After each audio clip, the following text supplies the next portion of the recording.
ఈరోజు మన పాఠం బూడిదయ్యే భూమితో అంతరిక్షం అంతరిస్తుందా అనే పాఠాన్ని నేర్చుకుందాం. ప్రియమైన దేవుని పిల్లలారా, వాస్తవానికి ఈ పాఠం క్రైస్తవులుగా మనకి జయశైలి గారు నేర్పించటం చాలా ఆనందదాయకం.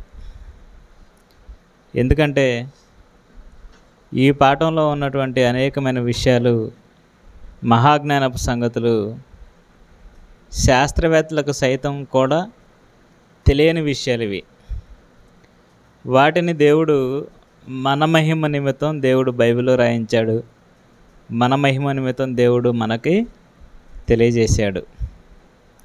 ఇప్పుడు మనం చెప్పుకోబోయే పాఠంలోని అంశాలు ఏవైతే ఉన్నాయో అవి శాస్త్రవేత్తలకు తెలియకపోవటం నిజంగా విచారకరం. శాస్త్రవేత్తలు ఇప్పటికే మేమెంతో తెలుసుకున్నామని ఆనందపడుతున్నారు, మేమెంతో సాధించేసాము అని వాళ్ళు గర్వంగా చెప్పుకుంటున్నారు. ఇలా వాళ్ళ పరిశోధనలో తెలుసుకున్న విషయాలు, వాటిని బట్టి వాళ్ళు ఏం చేస్తున్నారంటే, ఈ భూమి అనేది 100 సంవత్సరాల్లో ఈ భూమి అనేది ఉండదు, ఈ భూమి అనేది బూడిదైపోతే, ఈ భూమి అనేది లేకుండా పోతే మనుషులుగా మనమంతా మరొక గ్రహాన్ని ఎత్తుక్కొని మనం అక్కడికి వెళ్ళి నివాసం చేయాలి అని వాళ్ళు అనేకమైన పరిశోధనలు చేస్తున్నారు. మనం ఉంటున్న ఇల్లు పాడుపడింది అనుకోండి, ఈరోజు రేపో కూలుతుంది అని మనకు అర్థమైతే మనం ఏం చేస్తామండి? ఖాళీ చేసి వేరే ఇల్లు చూసుకుంటాం. శాస్త్రవేత్తలు ఏం భావించారనంటే, ఈ భూమండలమే నాశనానికి లోనవుతుంది, మరొక 100 సంవత్సరాల్లో ఈ భూమి ఉండదు, ఇది కాలిపోబోతుంది, బూడిద అయిపోబోతుంది. అందుకు మనం ఏం చేయాలంటే, ఈ 100 సంవత్సరాల్లో మరొక గ్రహానికి మనమంతా వెళ్ళిపోవాలి అని వాళ్ళు నిర్ణయించుకున్నారు. అలా నిర్ణయించుకొని మనకు అతి దగ్గరగా ఉన్నటువంటి ఉపగ్రహం చంద్రుడు ఉన్నాడు, ఆ చంద్రుని మీదకి వెళ్ళిపోవాలని నిర్ణయించుకున్నారు. భూమి మీద ఎలాగైతే భూములు అమ్మేసుకుంటున్నారో ఫ్లాట్లు వేసి, చంద్రుడి మీద కూడా ముందే ఫ్లాట్లు వేసి స్థలాలు అమ్ముతున్నారు. ఈ మధ్యకాలంలో భార్య పుట్టినరోజుకి భర్త చంద్రుడి మీద ఉన్న భూమిని కొని బహుమతిగా ఇచ్చాడు. మనకు దగ్గరలో ఉన్నటువంటి విజయవాడ పట్టణంలో కూడా 2 దంపతులు ఏం చేశారంటే, తమకున్న డబ్బుతో చంద్రమండలం మీద స్థలాన్ని కొనేశారు. ఇలా శాస్త్రవేత్తలు కూడా మనం అక్కడికి వెళ్ళిపోవాలనుకుంటున్నారు. ప్రజలలో ఉన్న అవగాహన కూడా ఏంటంటే, ఈ భూమి అనేది కొన్ని సంవత్సరాల తర్వాత ఉండదు, పాడైపోతుంది, కాలిపోతుంది. అందుకే మనం ఇక్కడి నుంచి వెళ్ళిపోవాలని ప్రజల్లో కూడా చాలామంది అలా ఆలోచనలు కలిగి ఇప్పటికే అనేక మంది ఎకరాల స్థలాన్ని చంద్రుడి మీద కొనేశారు. ఇప్పటికే ఎలా అంతమవుతుంది అంటే వాళ్ళు కొన్ని కారణాలు చెప్పారు. ఏంటి ఆ కారణాలు అని అంటే, ఇప్పటికే ప్రతి దేశం వాళ్ళ రక్షణ వ్యవస్థని పటిష్టం చేసుకుంటుంది. మన భారతదేశం కానివ్వండి, చైనా కానివ్వండి, పాకిస్తాన్, అమెరికా, ఇలా అగ్రరాజ్యాలు ఎన్నైతే ఉన్నాయో ఆ దేశాల వాళ్ళు ఏం చేశారంటే అణుబాంబులను తయారు చేశారు. మన దేశానికి కూడా ఆయన అణుబాంబు తయారు చేశాడు. ఎవరు? ఏపీజే అబ్దుల్ కలాం. ఇలా శాస్త్రవేత్తలు ఏం చేశారంటే వారి దేశాల రక్షణ కోసం వాళ్ళు అణుబాంబులు కనుక్కున్నారు. ఈ అణుబాంబు చాలా చిన్నగా ఉంటుంది, కానీ ఆ అణుబాంబు ప్రయోగిస్తే మాత్రం ఆ దేశం అంతా నాశనం అయిపోద్ది. ఇప్పటికే అమెరికా మరి జపాన్లోని 2 పట్టణాల మీద అణుబాంబులు వేసింది. అణుబాంబులు వేయటం వల్ల ఫలితం ఏంటంటే ఆ ప్రాంతం అంతా బూడిదైపోయింది. ఇప్పటికీ కూడా ఆ పట్టణంలో, జపాన్లోని హిరోషిమా, నాగసాకి అనే పట్టణాల మీద అమెరికా అణుబాంబులు వేస్తే ఆ పట్టణాలలో ఉన్న ప్రజలు పాడయ్యారు, చచ్చిపోయారు. ఆ పట్టణాల నేల కూడా పాడైంది. అక్కడ మొక్కలు కూడా మొలవలేని పరిస్థితిలో ఆ పట్టణాలు ఉన్నాయి. ఇప్పటికే 2 ప్రపంచ యుద్ధాలు జరిగాయి. మొదటి ప్రపంచ యుద్ధం అయినా, రెండవ ప్రపంచ యుద్ధం అయినా కత్తులతో సైన్యంగా ఉండి చిన్న చిన్న మారణాయుధాలతో వాళ్ళు యుద్ధం చేసుకున్నారు. అప్పటికి అణుబాంబులు అనేవి లేవు. కానీ ఇప్పుడు అణుబాంబులు వచ్చాయి. టెక్నాలజీ పెరిగింది, అభివృద్ధి చెందింది. ఇప్పుడు అణుబాంబులు వచ్చాయి.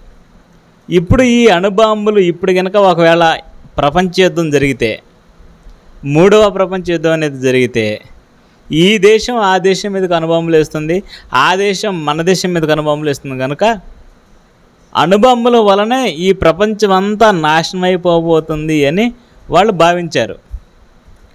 ఒకవేళ 3వ ప్రపంచ యుద్ధం జరగకపోయినా ఇప్పుడు అన్ని దేశాలలో అణుబాంబులు ఉన్నాయి కదా. ఈ అణుబాంబుల కాల పరిమితి కనుక దాటితే ఇవి వాటంతట అవే పేలిపోతాయి అన్న భయంలో కూడా శాస్త్రవేత్తలు ఉన్నారు. యుద్ధమే జరగాల్సిన పని లేదు. ఆల్రెడీ ఉన్న అణుబాంబులు కనుక పేలితే, వాటంతట అవే పేలితే ఈ భూమి అనేది బూడిదైపోతుంది, భూమి అంతా కాలిపోతుంది, మనుషులంతా చచ్చిపోతారు, మొత్తం బూడిదైపోతుంది అన్న ప్రమాదంలో ఈరోజు ప్రపంచం ఉంది. కనుక ఏం చేయాలంటే, విపత్తు అనేది జరగకముందే, ప్రమాదం అనేది జరగకముందే ఈ భూమి ఖాళీ చేసి మనం ఎక్కడి నుంచి అంగారగ్రహం మీదకో, ఎక్కడి నుంచి చంద్రుడి మీదకో, లేదా ఎక్కడి నుంచి వేరే గ్రహాల మీదకో వెళ్ళిపోవాలి అని అనుకుంటున్నారు. ఇలా అనుకోవటం వల్ల మరి ఫ్లాట్లు వేస్తున్నారు, అమ్మేస్తున్నారు, కొనేవాళ్ళు కొనుక్కుంటున్నారు. ఒకటి అణుబాంబుల వలన మరి ఈ భూమండలానికి ముప్పు ఉంది అని అనుకుంటే, రెండోదిగా గ్రహశకలాలు, ఆస్ట్రాయిడ్స్. ఇప్పుడు మనం నివసిస్తున్న ఈ భూమి, ఇక్కడ చూడండి, మన వాతావరణం చూడండి, మంచి వాతావరణం భూమికి. చలికాలంలో చలి ఉంటుంది, వర్షాకాలంలో వర్షం వస్తుంది, ఎండాకాలంలో కొద్దిగా ఎండలుంటాయి. ఒక మంచి వాతావరణ పరిస్థితి ఈ భూమికి ఉంది.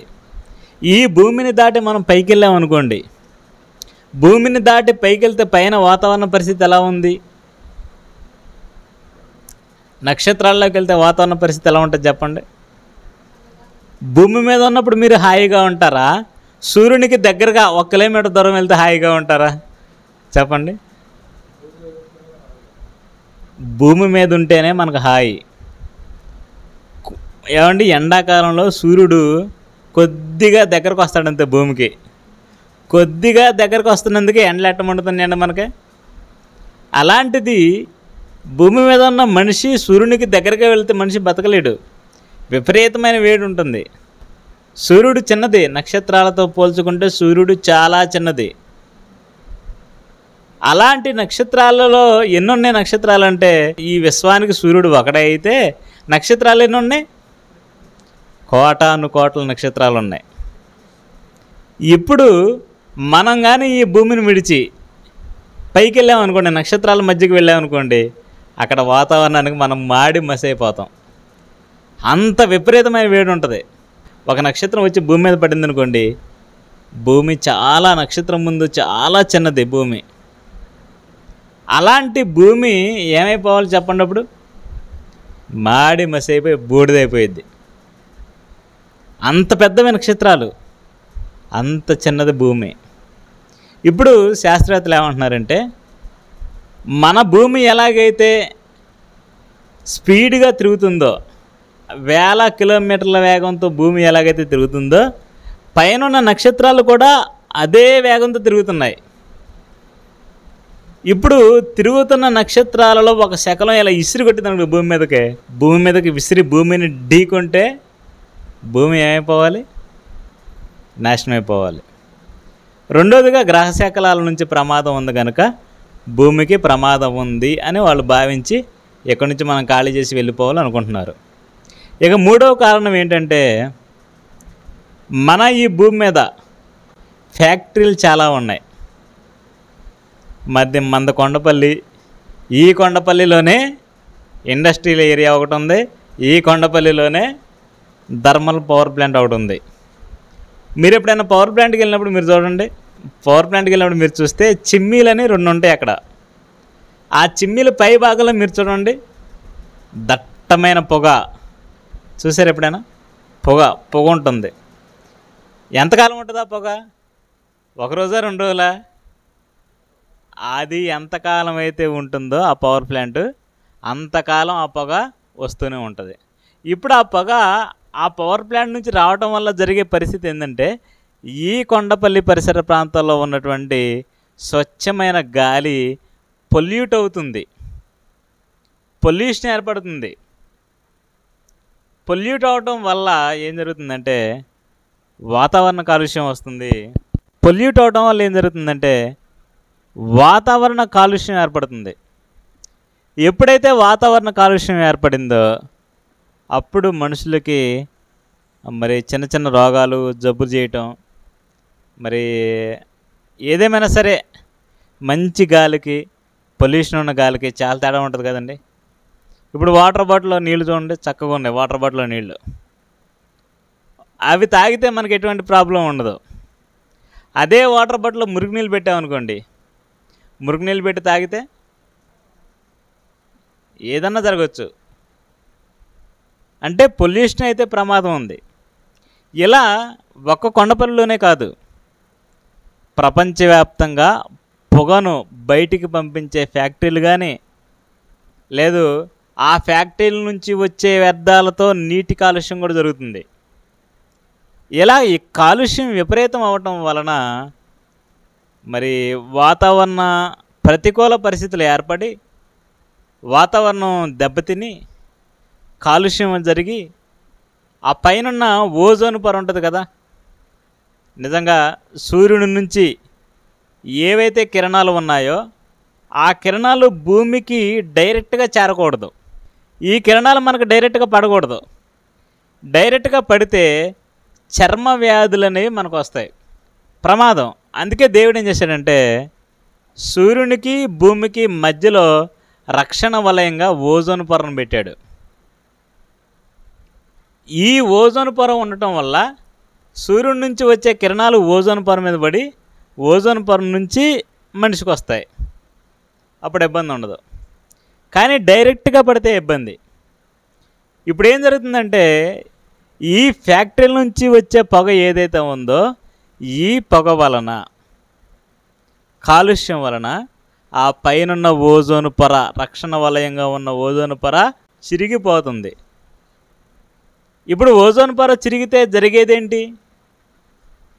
ఏంటంటే సూర్యుడి నుంచి కిరణాలు డైరెక్ట్గా మన మీద పడతాయి. అంతేనా? వర్షం వస్తుంది అనుకోండి, మీరు తడవకుండా ఏం చేస్తారు? గొడుగు పట్టుకుంటాం. ఇప్పుడు గొడుగుకే పెద్ద బొక్క పడింది అనుకోండి, గొడుగు పట్టుకున్నా ఒకటే, పట్టుకోకపోయినా ఒకటే. గొడుగు లాంటిది అనమాట ఓజోన్ పొర.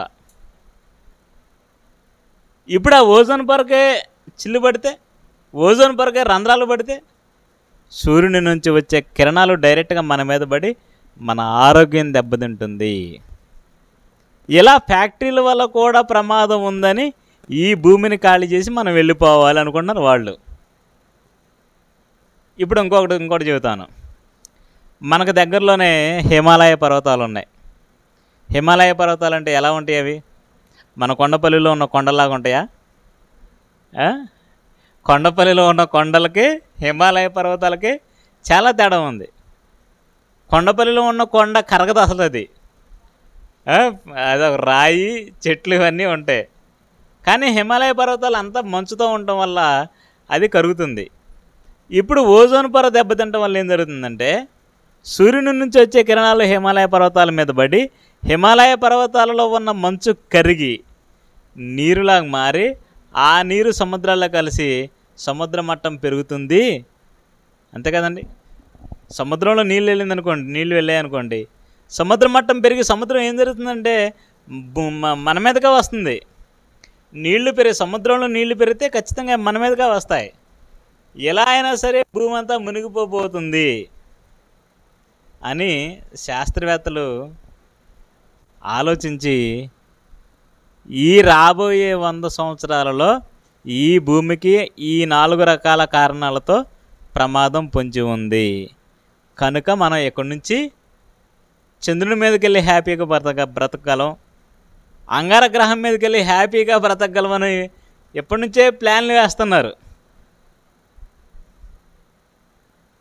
అందుకే ఈ మధ్య చంద్రయాన్-3 ప్రయోగం జరిగింది. అంతకుముందు అంగారగ్రహం మీద కూడా మరి నాసా శాస్త్రవేత్తలు ఉపగ్రహాన్ని పంపించారు. ఎందుకు ఇతర గ్రహాల మీదకి వెళ్తున్నారంటే అక్కడ మనం నివాసం ఏర్పాటు చేసుకోవాలని వాళ్ళు ఆలోచిస్తున్నారు. అంటే ఈ భూమి అనేది నాశనం అవుతుందని, ఇక్కడి నుంచి మనం ఖాళీ చేసి వేరే గ్రహాల మీదకి వెళ్ళాలని వాళ్ళు అనుకుంటున్నారు. నిజంగా దేవుడు బైబిల్లో ప్రకృతి గురించి మనకు రాయించి, విశ్వాన్ని గురించి మనకు రాయించి, శాస్త్రవేత్తలకే పాఠాలు చెప్పేంత మహాజ్ఞానులుగా దేవుడు క్రైస్తవులుగా మనల్ని ఉంచాలని కోరుకున్నాడు. అందుకే ఇంత మంచి జ్ఞానం రాయించాడు కాబట్టి ఈరోజు ఈ పాఠం మనం చెప్పుకోగలుగుతున్నాం. అసలు భూమికి ఇతర గ్రహాలకి, భూమికి ఇతర విశ్వానికి ఏంటి సంబంధం? అసలు ఈ విశ్వం ఎలా నిర్మించబడింది? మనుషులంతా ఈ భూమి మీద ఎందుకు ఉంటున్నారు? ఇతర గ్రహాల్లో కూడా ఉండొచ్చు కదా. ఇప్పుడు ఈ భూమి మీద మనమైతే ఎలాగైతే మనం ఉన్నామో, ఇప్పటికే గ్రహాలు 9 ఉన్నాయి. ఆ 9 గ్రహాల్లో ఇతర గ్రహాల్లో మనం ఉండొచ్చు కదా. దేవుడు మనల్ని అక్కడే పుట్టించవచ్చు కదా. అంగారగ్రహం మీద పుట్టించవచ్చు కదా. చంద్రుడి మీద మనం పుట్టించవచ్చు కదా. భూమి మీద ఎందుకు పుట్టించాలి? ఒకవేళ ప్రమాదం ఉందని తెలిస్తే దేవుడు భూమి మీద ఇప్పటికే బిడ్డలను ఎందుకు ఇస్తున్నాడు? అంతే కదండి. చూద్దాం. అసలు భూమి గురించి మనం ఆలోచిస్తే యోబు గ్రంథము 37వ అధ్యాయం 12వ వచనం చూడండి. యోబు గ్రంథము 37వ అధ్యాయం 12వ వచనం. ఆయన వలన నడిపింపబడినవై నరులకు నివాసయోగ్యమైన భూగోళము మీద, చాలమ్మ, ఆయన వలన నడిపింపబడినవై నరులకు నివాసయోగ్యమైన భూగోళము. ఏమండి, చంద్రుడి మీద మనం నివాసం ఏర్పాటు చేసుకుందాం అనుకుంటున్నారు. అంగారగ్రహం మీద నివాసం ఏర్పాటు చేసుకుందాం అంటున్నారు. ఇతర గ్రహాల్లోకి వెళ్ళిపోదాం అంటున్నారు భూమిని విడిచిపెట్టి. కానీ దేవుడు భూమి గురించి ఏం రాయిస్తున్నాడంటే నరులకు నివాసయోగ్యమైనది భూమి. నరులకు నివాసయోగ్యమైనదే భూమి. చంద్రుడు నివాసయోగ్యం కాదు, అంగారగ్రహం నివాసయోగ్యం కాదు, మిగిలిన ఇతర గ్రహాలు నివాసయోగ్యం కాదు. ఎందుకు నివాసయోగ్యం కాదు? భూమి ఒక్కటే ఎందుకు నరులు నివసించడానికి నివాసయోగ్యమని చెప్పండి. మనిషి నివసించాలంటే ఏం కావాలో అవన్నీ భూమి మీదే ఉన్నాయి. గాలి కావాలి, గాలి భూమి మీదే ఉంది. నీరు కావాలి, నీరు భూమి మీదే ఉంది. వాతావరణం కావాలి, మంచి వాతావరణం, అది భూమికే ఉంది. ఆహార పదార్థాలు కావాలి, అవన్నీ భూమి మీదే ఉన్నాయి. ఏమంటే నిజంగా మన దగ్గరలో ఒక నది ఉంది. ఏ నది మన దగ్గరలో ఉన్నది? కృష్ణానది. మీరు పుట్టక ముందు నుంచే కృష్ణానది ఉందా లేదా? ఆ కృష్ణానదిలో నీళ్ళు ఉన్నాయా? మీరు పుట్టక ముందు నుంచి మనం లెక్కేసుకుంటే ఇప్పటి వరకు మన విజయవాడ, కొండపల్లి ఈ పరిసర ప్రాంతాల్లో ఎంతమంది పుట్టుంటారు? సుమారుగా లెక్కేసి చెప్పండి. ఇప్పుడు సుమారు ఎంతమంది ఉంటారు విజయవాడలో? 1 కోటి మంది ఉంటారా? సరే, 1 కోటి మంది. కొండపల్లిలో సరే, మొత్తం ఈ సరౌండింగ్లో, ఇది విజయవాడ ఈ పరిసర ప్రాంతాల్లో, ఈ నదికి ఆనుకొని ఉన్న పట్టణాలు, పల్లెలు, అక్కడ ఉన్న జనాభా మొత్తం మనం వేసుకొని 2 కోట్లు అనుకుందాం. ఇప్పుడు 2 కోట్లు అయితే అంతకుముందున్న తరాలలో ఉన్న వాళ్ళు ఎంతమంది ఉండుంటారు? అంతకుముందు ఎంతమంది ఉండుంటారు? ఇలా మనం లెక్కేసుకుంటే సుమారు 100 కోట్లు అనుకుందాం మనుషులు, మన ముందటి తరాల్లో బ్రతికిన వాళ్ళు. ఈ 100 కోట్ల మంది తాగితే కృష్ణానదిలో నీళ్లు అయిపోవాలా వద్దా మీరు చెప్పండి. మరి ఎంతమంది పుట్టి, ఇన్ని కోట్ల మంది పుట్టి తాగినా నీళ్ళు అయిపోలేదంటే దేవుడు ఎలా చేశాడో భూమిని మీరు ఆలోచించండి. ఎన్ని వసతులతో భూమిని దేవుడు చేశాడో మీరు ఆలోచించండి. మీకు గాలి కావాలా? గాలి ఎక్కడ ఉంది. నీరు కావాలా? నీరు ఎక్కడ ఉంది. ఆహారం కావాలా? ఆహారం ఎక్కడ ఉంది. మాంసం కావాలా? మాంసం ఎక్కడ ఉంది. మనిషి బ్రతకడానికి ఎన్ని కావాలో అవన్నీ ఇక్కడే ఉన్నాయి. అందుకే మనుషులను దేవుడు ఎక్కడ పుట్టించాడు కనుక భూమి నరులకు నివాసయోగ్యం. దాన్ని ఎలా చేశాడో మీరు చూడగలిగితే చూడండి ఒకసారి. దేవుడు భూమిని ఎలా చేశాడో చూస్తే యెషయా గ్రంథం 45వ అధ్యాయం 18వ వచనం. యెషయా గ్రంథం 45వ అధ్యాయం 18వ వచనం చూడండి. ఆకాశమునకు సృష్టికర్తయగు యెహోవాయే దేవుడు ఆయన భూమిని కలగజేసి దానిని సిద్ధపరిచి స్థిరపరిచను. సిద్ధపరచటం అంటే రెడీ చేయటం. గ్రౌండ్లో మీటింగ్ పెట్టాలి, ఆ గ్రౌండ్ని రెడీ చేయాలి. ఇంట్లో పెళ్ళి ఉంది, ఏం చేస్తాం? ఇంట్లో పెళ్ళి ఉంటే ఇంటిని రెడీ చేస్తాం, సిద్ధపరుస్తాం. ఇలా సిద్ధపరిచాడు అని అంటేనే అక్కడ పని ఉందని. దేవుడు కూడా భూమిని కలగజేశాడు. భూమిని కలగజేసిన దేవుడు అలా వదిలేయకుండా దాన్ని రెడీ చేస్తున్నాడు, సిద్ధపరుస్తున్నాడు. చదవక కంటిన్యూషను. నిరాకారంగా ఉన్నట్లు ఆయన దానిని సృజింపలేదు, నివాస స్థలమగునట్లుగా దానిని సృజించెను. ఎవరికి నివాస స్థలం అవ్వాలి? అది నరులకు నివాస స్థలం అవ్వాలని దేవుడు భూమిని కలగజేసి నిరాకారంగా ఉన్నట్లు దాన్ని ఉంచలేదంట, సిద్ధపరిచాడు. ప్రకృతిని కలగజేశాడు. సిద్ధపరచడం అంటే భూమి మీద వెలుగుచ్చుటకు ఆకాశమందు జ్యోతులు కలుగునుగాక లైటింగ్ పెట్టేశాడు. తమ తమ జాతి ప్రకారం మరి ఫలాలిచ్చు చెట్లను దేవుడు పుట్టించాడు. ఆ తర్వాత ఎన్ని సెలయేళ్ళండి, ఎన్ని కొండలు, ఎన్ని వాగులు, ఎన్ని నదులు, ఇవన్నీ దేవుడు సిద్ధపరిచాడు. ఇవన్నీ అలా కాకుండా ఈ భూమి ఒక్కటే ఉందనుకోండి, చెట్లు ఏమీ లేకుండా మనం నివసించగలమా?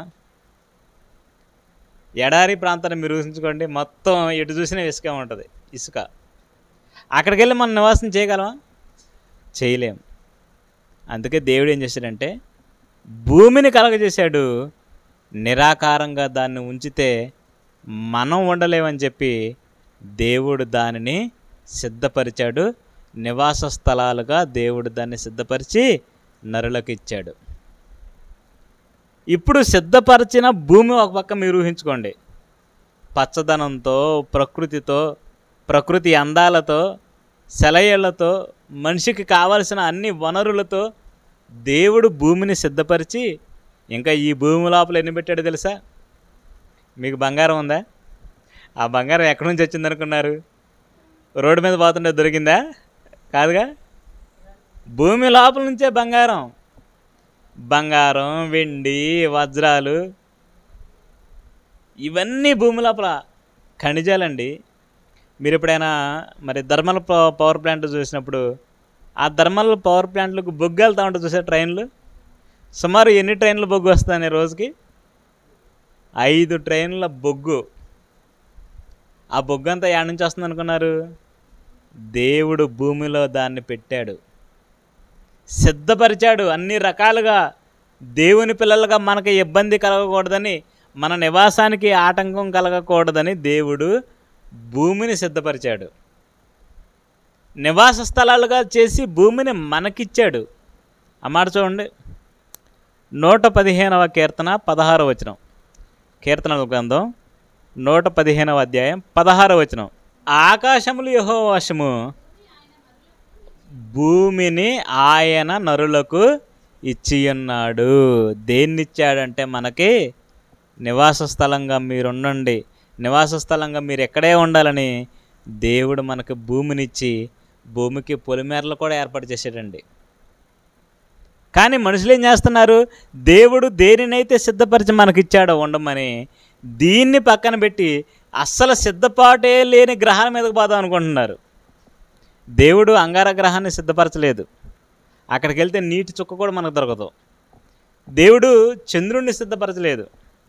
ఏమంటే చాలామంది శాస్త్రవేత్తలు, మీరు ఎందుకండి ఆ గ్రహాల మీదకి వెళ్తున్నారు, అక్కడ ఏముందని, అక్కడ ఎందుకు మీరు ప్రయోగాలు చేస్తున్నారని అడిగామనుకోండి, శాస్త్రవేత్తలు చాలా సింపుల్గా మాట చెబుతారు. ఎప్పుడన్నా మీరు అన్నారో లేదో కానీ నేను చెబుతాను. చంద్రుని మీద నీటి చారలు ఉన్నాయండి అంటారు. ఇక్కడ నుంచి మీరు చూస్తే చంద్రుని మీద నిజంగా నీటి చారలు ఉన్నాయని మనకు కనిపిస్తూ ఉంటుంది కదా. నీటి చారలు ఉంటే మనిషి బతుకుతాడా, నీరు ఉంటే మనిషి బతుకుతాడా చెప్పండి.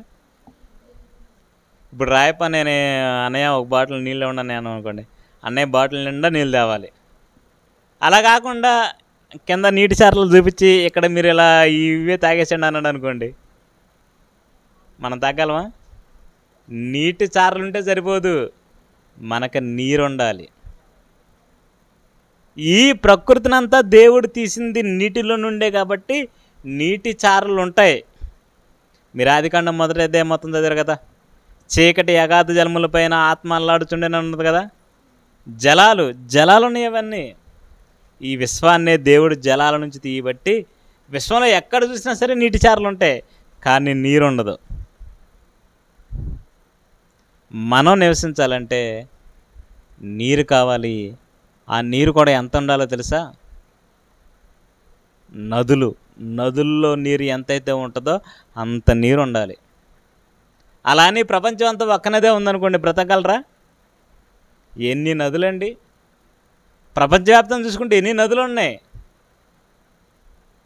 అన్ని నదుల నీళ్ళుంటేనే మనకది మరి బ్రతకడానికి నివాసయోగ్యంగా మనకుంటుంది, లేదంటే మనం బ్రతకలేము.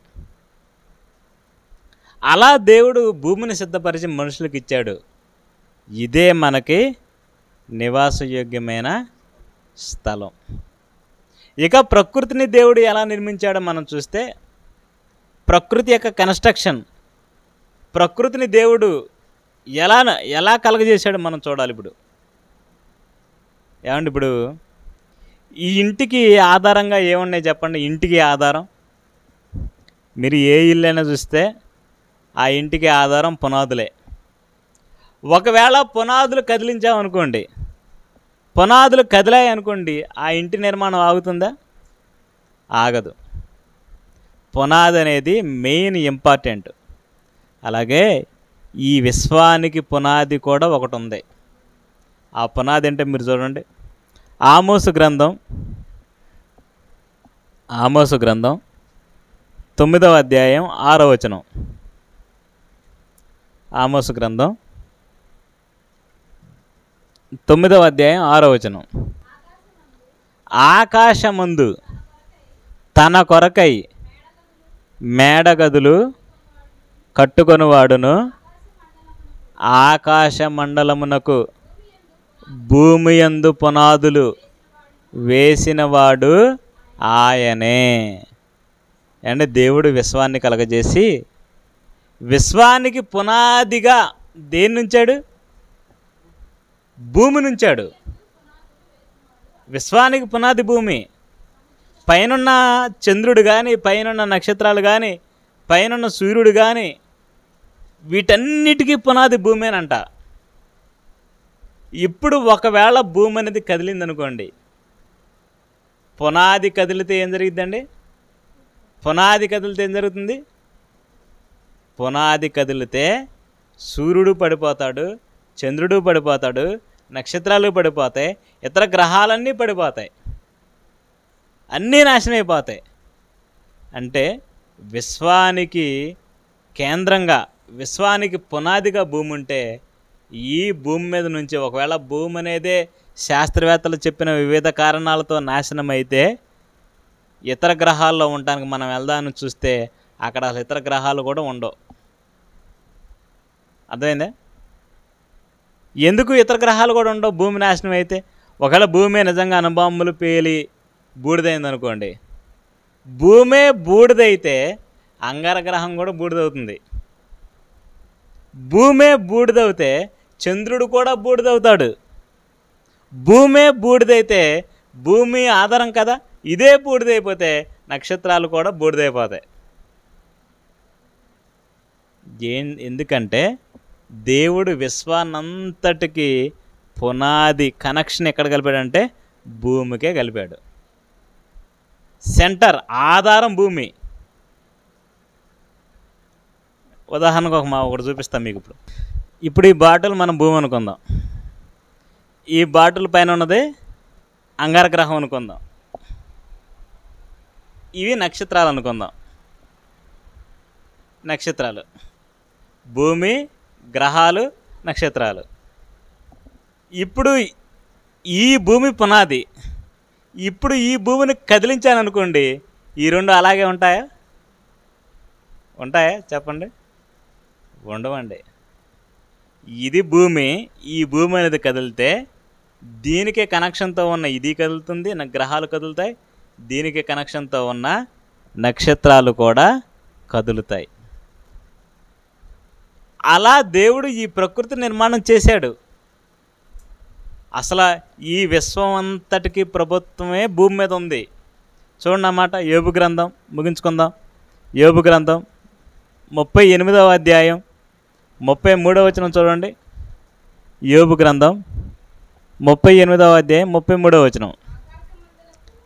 ఆకాశ మండలపు కట్టడలను నీవెరుగుదువా? దానికి భూమి మీద గల ప్రభుత్వమును నీవు స్థాపించగలవా? అంటే ఆకాశ మండలానికి కట్టడాలు ఉన్నాయి. దానికి ఆకాశానికి మరి విశ్వానికి ఒక ప్రభుత్వం ఉంది. ఆ ప్రభుత్వం ఎక్కడుందంటే భూమి మీదే ఉంది ప్రభుత్వం. అంటే భూమి మీద మార్పులు వచ్చాయనుకోండి, జాగ్రత్తగానండి. భూమి మీద ఒకవేళ మార్పులు వచ్చాయనుకోండి, ఆకాశంలో మార్పులు వస్తాయా లేదా? ఎప్పుడైనా గమనించారా మీరు? భూమి మీద మార్పులు వస్తే ఆకాశంలో మార్పులు రావడం గమనించారా? ఎప్పుడు గమనించారు? భూమి మీద మార్పులు వచ్చాయనుకోండి, ఆకాశంలో మార్పులు వస్తాయా? ఎప్పుడైనా గమనించారా? మీరు పుట్టిన నాటి నుంచి ఈరోజు వరకు ఎప్పుడైనా అబ్జర్వ్ చేశారు, దాన్ని గమనించారా? నేనేమంటున్నానంటే అమ్మా, భూమి మీద అంటే భూమి మీద ఏమేమి ఉన్నాయి? నదులు ఉన్నాయి, కొండలు ఉన్నాయి, సముద్రాలు ఉన్నాయి, సెలయేళ్ళు ఉన్నాయి. ఎక్కడ మార్పు వస్తే పైన కదలటం ఏదన్నా చూసారా? చూశారు. నేను చెబుతా. సముద్రాలు ఉన్నాయా భూమి మీద?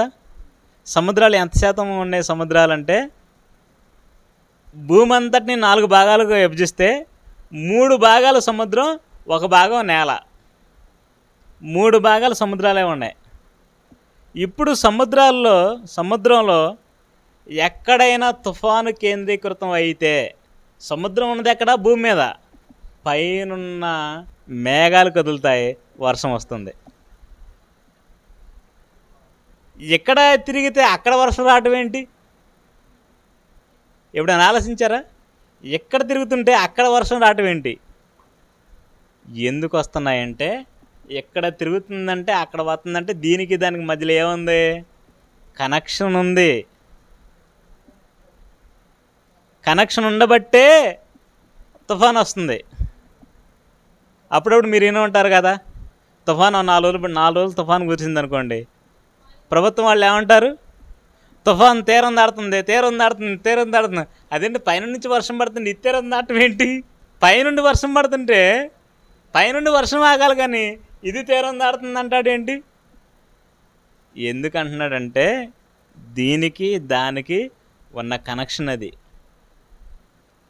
అలా మీరు ఆలోచిస్తే విశ్వానికే పునాదిగా భూమి, సెంటర్లో మనం ఉన్నాం. ఏదైతే విశ్వాన్ని నిలబెడుతుందో దాని మీదే మనం ఉన్నాం.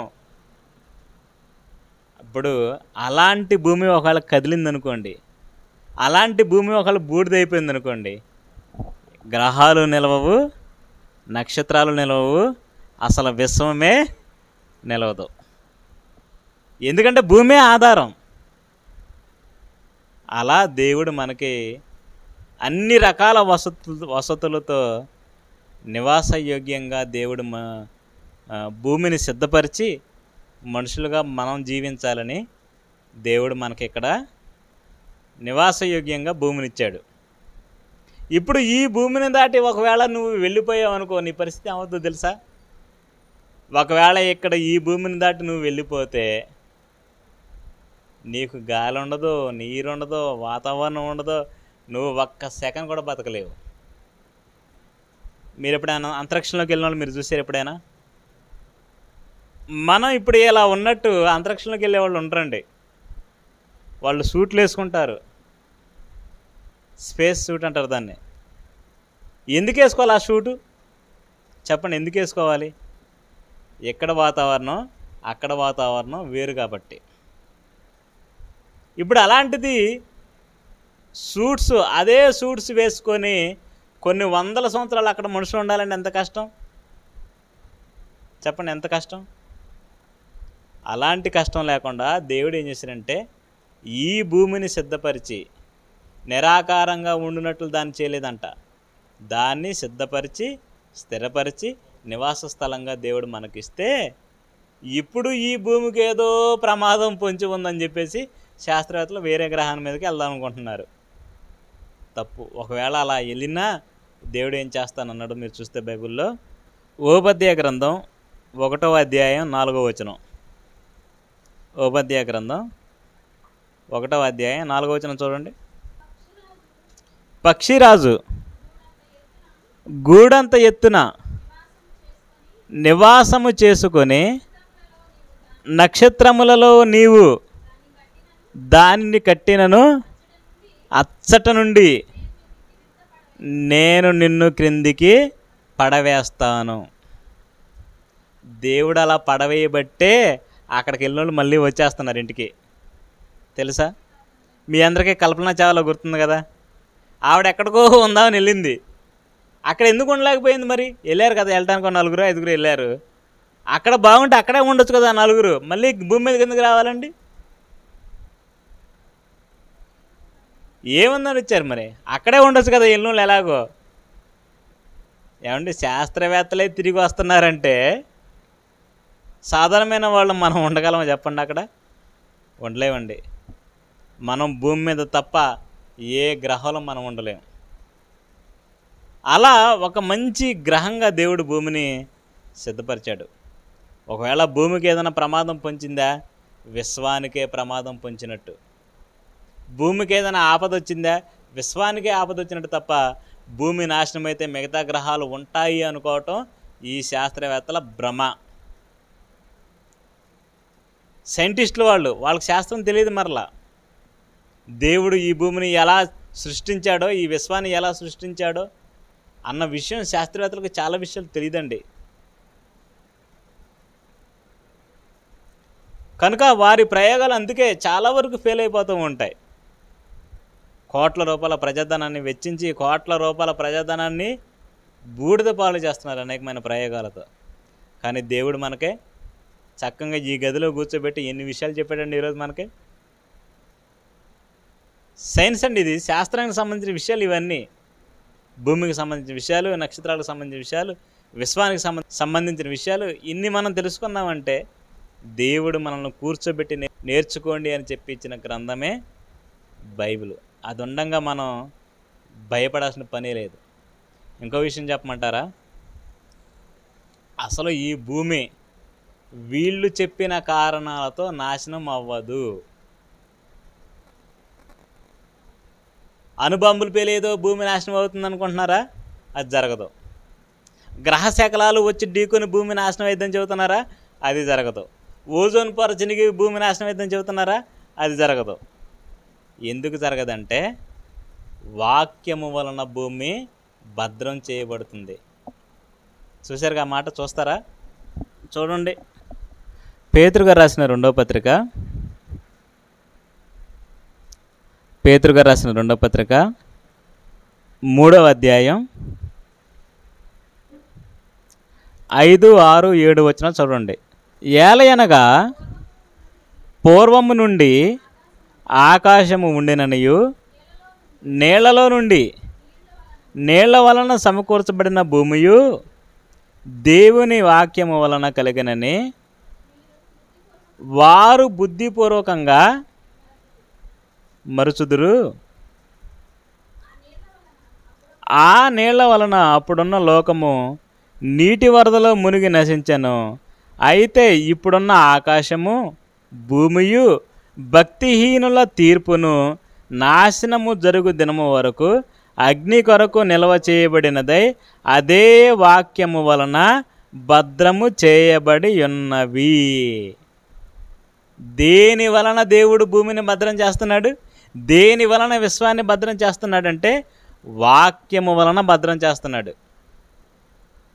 దేవుడు వాక్యం వలన భద్రం చేయబట్టి ఇంతమటికి అణుబాంబుల వలన ప్రమాదం జరగలేదు. దేవుడు వాక్యం వలన భూమిని భద్రం చేయబట్టే గ్రహశకలాల వలన ప్రమాదం జరగలేదు. దేవుడు వాక్యం వలన భూమిని భద్రం చేయబట్టే ఓజోన్ పొర ఎఫెక్ట్ వలన నాశనం కాలేదు. ఇలా దేవుడు భూమిని వాక్యం వలన భద్రపరుస్తున్నాడు. మరి ఎప్పుడు ఇది భూమి నాశనం అవుతుంది చెప్పండి? మీరు క్రైస్తవులుగా మీకు కొంత నాలెడ్జ్ ఉంటే ఎప్పుడు భూమికి అంతం కలుగుతుందో చెప్పండి నాకు. Very good. యేసుక్రీస్తు రెండవ రాకడలో. అప్పటి వరకు భూమికి ఏం కాదు. ఈ శాస్త్రవేత్తలకు కంగారు పడి అక్కడ వెళ్ళిపోయినా కానీ అక్కడ వాళ్ళు బతకలేరేమో, కానీ ఈ భూమికి ఏం కాదు. అర్థమైందా? కనుక మనిషికి దేవుడు నివాసయోగ్యంగా భూమినిచ్చాడు. ఈ భూమి యేసుక్రీస్తు వచ్చేంత వరకు భద్రంగా ఉంటుంది.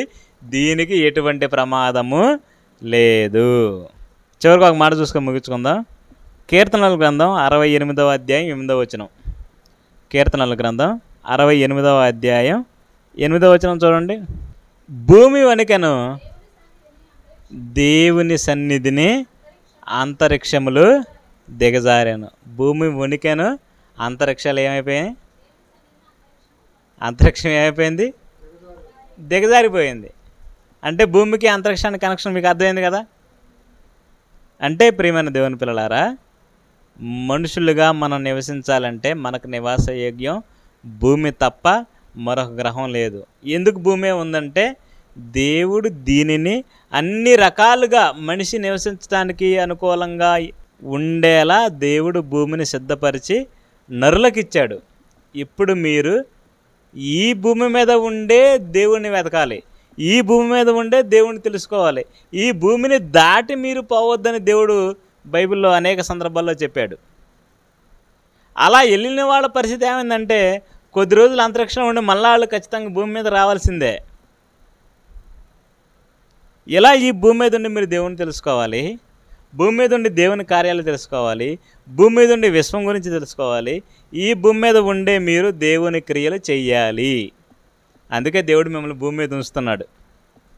ఎందుకు ఉంచుతున్నాడు చెప్పి? భూమి మీద భూమి నివాసయోగ్యం కాబట్టి దేవుడు నన్ను ఉంచుతున్నాడు అనుకుంటారా? నివాసయోగ్యమైన నిన్ను ఉంచాలని కారణం లేదు. ఇప్పటికే ఎంతోమందిని దేవుడు తీసేశాడుగా. మరి నిన్నెందుకు ఉంచుతున్నాడంటే నివాసయోగ్యంగా ఉంది కాబట్టి నన్ను ఉంచుతున్నాడు అనుకోకండి. దేవుని పని ఉండబట్టి దేవుడు మిమ్మల్ని ఈ భూమి మీద ఉంచుతున్నాడు. ఒకవేళ ఆ పనే లేదనుకోండి, దేవుడు మనల్ని ఈ భూమి మీద నుండి తీసేస్తాడు. భూమి అయితే ఉంటుంది, కానీ భూమి మీద నుంచి దేవుడు మనల్ని తీసేస్తాడు. మరి మనం చేయవలసిన పని ఏంటి? దేవుని వాక్యాన్ని మనతో ఉన్న వారికి మనం చెప్పాలి, దేవుని గురించి చెప్పాలి. దేవుని క్రియలు ఈ భూమి మీద ఉన్నంతకాలం మనం చేయాలి. వాక్యాన్ని వినిపించాలి, చెప్పాలి, ప్రయాసపడాలి, సువార్తను మరి ప్రజల మధ్యకి తీసుకువెళ్ళాలి, దేవుని గురించి చెప్పాలి, కార్యక్రమాలు చేయాలి.